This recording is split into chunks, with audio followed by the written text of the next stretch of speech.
বাংলাদেশের রাজনীতিতে নতুন মেরুকরণ। ৫ আগস্টের গণ অভ্যুত্থান পরবর্তী সময়ে জাতীয় নির্বাচনকে সামনে রেখে বদলে যাচ্ছে ভোটের হিসাব নিকাশ। একদিকে যখন ইসলামপন্থী দলগুলো একজোট হওয়ার চেষ্টা করছে, তখন অন্যদিকে নিজেদের ঐতিহ্যবাহী ভোট ব্যাংক হারানোর আশঙ্কায় পড়েছে দেশের অন্যতম প্রধান রাজনৈতিক দল বিএনপি।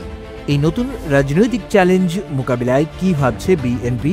ইসলামপন্থী ভোটের মাঠে নিজেদের অবস্থান ধরে রাখতে কোন পথে হাঁটছে তারা? চলুন দেখে নেওয়া যাক।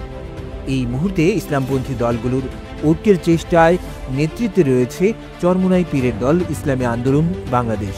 তাদের লক্ষ্য আগামী নির্বাচনে ইসলামপন্থী ভোটগুলোকে এক ছাতার নিচে নিয়ে আসা। ধারণা করা হচ্ছে এই জোটে শেষ পর্যন্ত যুক্ত হতে পারে জামায়াতে ইসলামী এবং নতুন রাজনৈতিক দল জাতীয় নাগরিক পার্টিও। বিভিন্ন ইস্যুতে তাদের একসুরে কথা বলায় এই সম্ভাবনা আরও জোরালো হচ্ছে, যা বিএনপির জন্য বড় মাথা ব্যথার কারণ। এমন পরিস্থিতিতে বসে নেই বিএনপি। পাল্টা কৌশল হিসেবে তারাও ইসলামপন্থী দল ও দেশের শীর্ষস্থানীয় আলেমদের সঙ্গে যোগাযোগ বাড়াচ্ছে। ইতোমধ্যে বিএনপির একটি প্রতিনিধি দল হেফাজতে ইসলামের আমির আল্লামা মুহিবুল্লাহ বাবুনগরী হাটহাজারী মাদ্রাসায় শীর্ষ নেতৃত্ব এবং সারসিনা দরবারের পীরের সঙ্গে সাক্ষাৎ করেছেন। নির্বাচনের আগে তাদের দোয়া ও সমর্থন চেয়েছে বিএনপি নেতারা।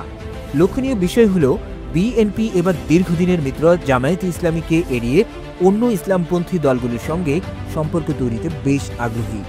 জামায়াতের শূন্যস্থান পূরণে একসময় চরমোনাইয়ের ইসলামী আন্দোলনকে কাছে টানার চেষ্টা করেছিল বিএনপি, কিন্তু সেই চেষ্টা ব্যর্থ হওয়ায় এখন হেফাজতে ইসলাম এবং অন্য আলেম সমাজের দিকেই মনোযোগ দিচ্ছে দলটি।